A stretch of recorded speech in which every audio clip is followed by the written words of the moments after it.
We now come to the penultimate section of the wasteland, section 4, death by water. This is by far the shortest section of the wasteland. It runs into something like 10 lines. But let us not underestimate its significance. Let us not underestimate its semantic import. We have to remember that in its first draft, the wasteland was more than 1,000 lines long.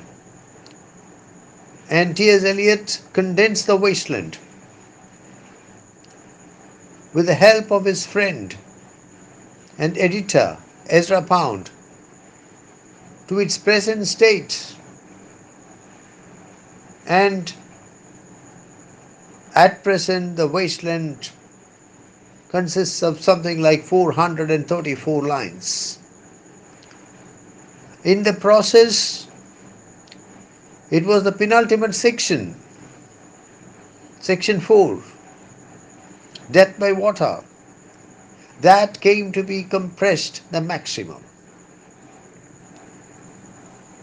However, the section has a crucial position in the complex pattern, in the complex thematic pattern of the poem. The Wasteland is an extraordinary poem which interpenetrates itself at numerous points. I would like to invite your attention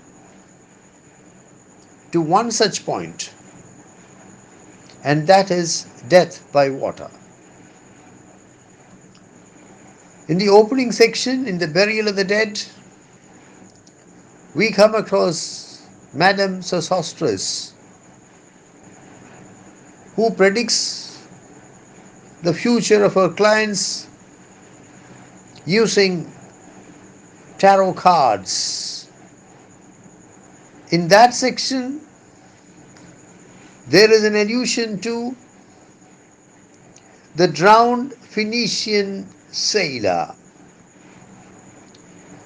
And in the penultimate section, in section 4, in Death by Water,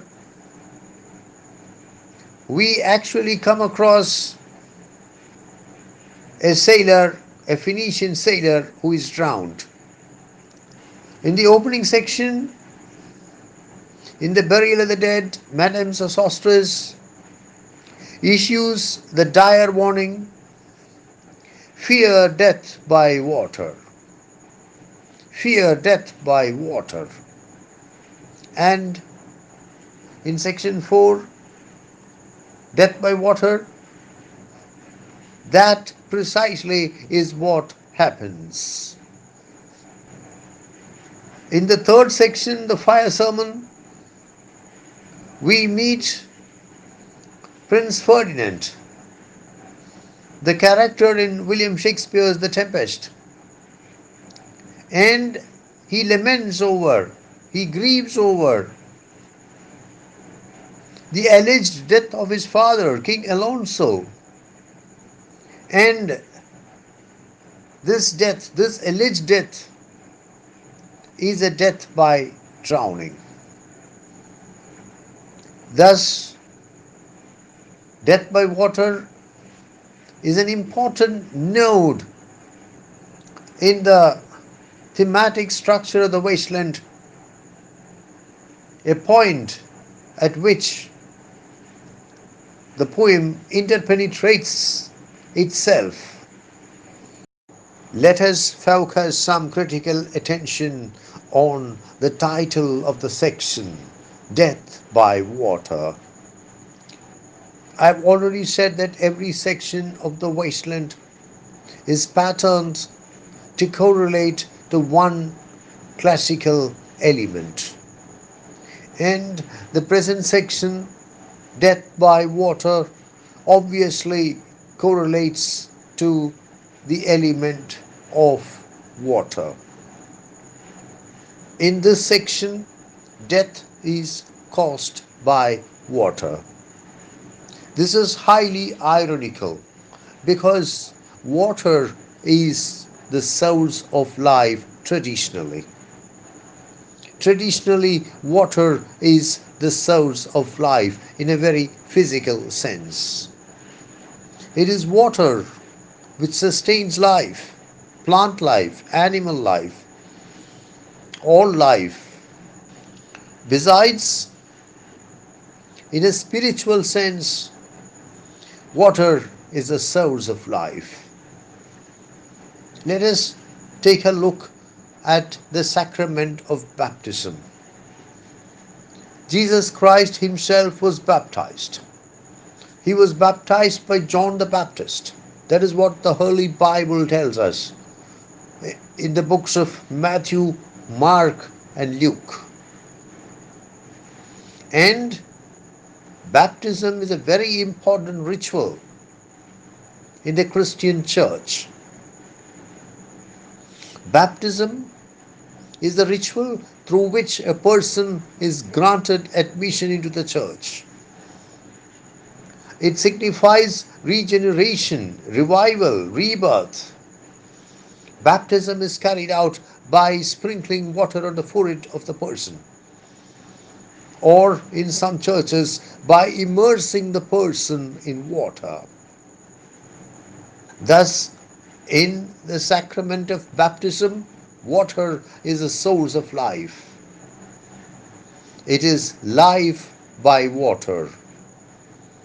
But in the wasteland, it is death by water. Water, which is the source of life in the Christian sacrament of baptism, here becomes the source of death. This is because the wastelanders have abandoned Christianity. In fact, abandoned all religion. In fact, abandoned spirituality. The price that they pay for abandoning spirituality is death. The wages of sin is death. Thus, the wastelanders suffer a very deserving death by water. It may not be out of place to point out that the Japanese writer Kensuburo Oi, who won the Nobel Prize for Literature in 1994, titled his 2009 novel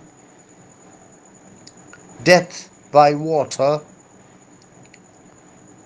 and that the novel is, at least to some extent, inspired by this section of T.S. Eliot's masterpiece, The Wasteland.